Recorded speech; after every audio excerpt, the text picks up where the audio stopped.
Subscribe कीजिए हमारे channel को और बेल के बटन को दबाइए और लेटेस्ट न्यूज़ सबसे पहले पाइए।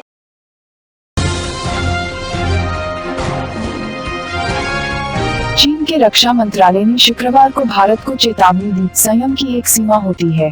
डोकलाम में तैनात भारतीय सेना के अधिकारियों ने डेली ट्रेंडिंग न्यूज को इस विवाद के बारे में पहली बार विस्तृत जानकारी दी। उन्होंने कहा कि चीन और भूटान के बीच विवादग्रस्त डोकलाम के पठार पर भारतीय इन्फेंट्री के जवानों की 200 मीटर लंबी पंक्ति चीनी सीमा रक्षकों के सामने डटी हुई है। हालांकि चीन के सीमा रक्षकों की तादाद काफी कम है। दोनों पंक्तियों के बीच महज 1 मीटर का फासला है।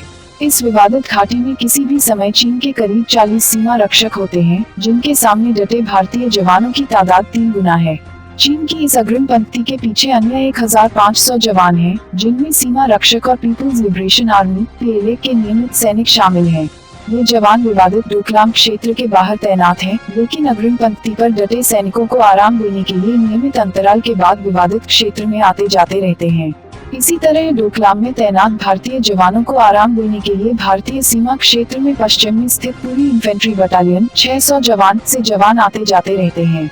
इस बटालियन की सहायता के लिए पूरी इन्फेंट्री ब्रिगेड 2000 जवान तैनात है, जो चीन की सेना के आगे बनी की स्थिति में जवाब देने के लिए तैयार है।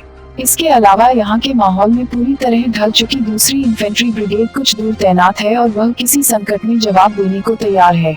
भारतीय सेना के एक वरिष्ठ कमांडर ने कहा, संयोग से हमारी 2 ब्रिगेड पास के ऊंचे पहाड़ी इलाके में प्रशिक्षण ले रही हैं, इसलिए हमारे पास माहौल के अनुकूल ढल चुके जवान पर्याप्त तादाद में उपलब्ध हैं। अगर जरूरत पड़ी तो हम सिक्किम में चीन से भी अधिक जवानों को जमा कर सकते हैं। यह कभी ऐसा क्षेत्र नहीं होगा जहां वे हरकत शुरू करेंगे। इन अधिकारियों के मुताबिक यह विवाद जून के प्रारंभ में शुरू हुआ।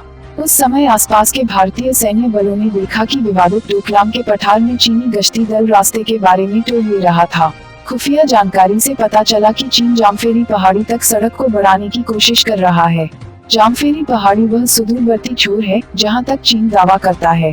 भारतीय कमांडरों ने चीन के विदेश मंत्रालय के गुरुवार के उस बयान को पूरी तरह खारिज कर दिया, जिसमें यह दावा किया गया था कि भारत को 18 मई और 8 जून को सीमा बैठक व्यवस्था के जरिए यह जानकारी दी गई थी कि चीन डोकलाम में सड़क का निर्माण करेगा। भारतीय कमांडरों ने कहा कि भारतीय सेना ने सरकार को इस बारे में जानकारी दी कि यह सड़क बहुत जल्द बनने वाली है। इसके बाद सरकार ने सेना को भूटान के दावे वाले इस क्षेत्र में घुसकर निर्माण को रोकने की मंजूरी दी। इस बारे में जानकारी रखने वाले अधिकारी ने बताया कि जब भारत ने डोकलाम में प्रवेश किया और चीन के निर्माण करने वाले दलों को रोका तो वे चौंक गए और उन्होंने कोई प्रतिरोध नहीं किया।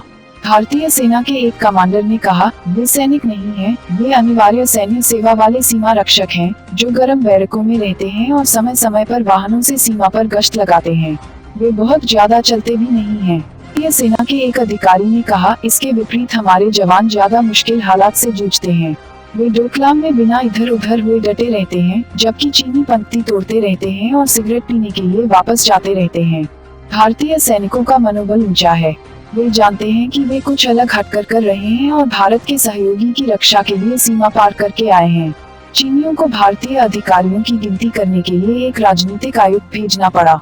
वह कहते हैं, आयुक्त ने सैन्य संगीत बजाने का आदेश दिया और अपना पक्ष मजबूत दिखाने के लिए चीनी झंडा फहराने का आदेश दिया। निश्चित रूप से वे मुश्किल में हैं। सेना का रौब दिखाने के लिए भारतीय सेना ने डोकलाम में बड़ी संख्या में सिख और जाट सैनिकों को तैनात किया है। यह इस उम्मीद में किया गया है कि उनकी लंबाई और कद-काठी छोटे कद-काठी के चीनी सैनिकों को आतंकित करेगी। यह विवाद मीडिया की नजर से 10 दिन दूर रखने से सेना के अधिकारी खुश हैं। चीन को ही इस घटना को सार्वजनिक करने के लिए बाध्य होना पड़ा। उन्होंने कहा, चीनियों की हमेशा यह शिकायत रही है कि भारत का मीडिया ज्यादा हो हल्ला मचाता है। इस बार चीन को अपने मीडिया को एकजुट करना पड़ा क्योंकि हमारी वहां मौजूदगी के बारे में किसी को पता नहीं था। भारतीय सैनिकों ने यह भी बताया कि चीन ने सीमा पर बंकर बनाना शुरू कर दिया है। एक अधिकारी कहते हैं, ऐसा भी पहली बार हो रहा है। वे हमारी ताकत को पहचानने लगे हैं। भारतीय सेना के एक वरिष्ठ जनरल ने कहा, डोकलाम में हालात स्थिर हैं। सैन्य रूप से चीनी जानते हैं कि वे यहाँ कुछ नहीं कर सकते हैं, इसलिए उन्हें बातचीत करते बाहर निकलना होगा या चीनियों को दूसरे क्षेत्र में मोर्चा खोलना होगा। चीन ने शुक्रवार को चेतावनी दी, चीनी के सशस्त्र बल पूरी मजबूती से देश की क्षेत्रीय संप्रभुता और सुरक्षा हितों की रक्षा करेंगे। पीएलए अगला कदम उस 3500 किलोमीटर लंबी सीमा रेखा की तरफ बढ़ा सकती है, जो लद्दाख से म्यांमार तक फैली है। डेली ट्रेंडिंग न्यूज की रिपोर्ट। सब्सक्राइब करें हमारा चैनल ऐसे ही लेटेस्ट और इंटरेस्टिंग न्यूज के लिए।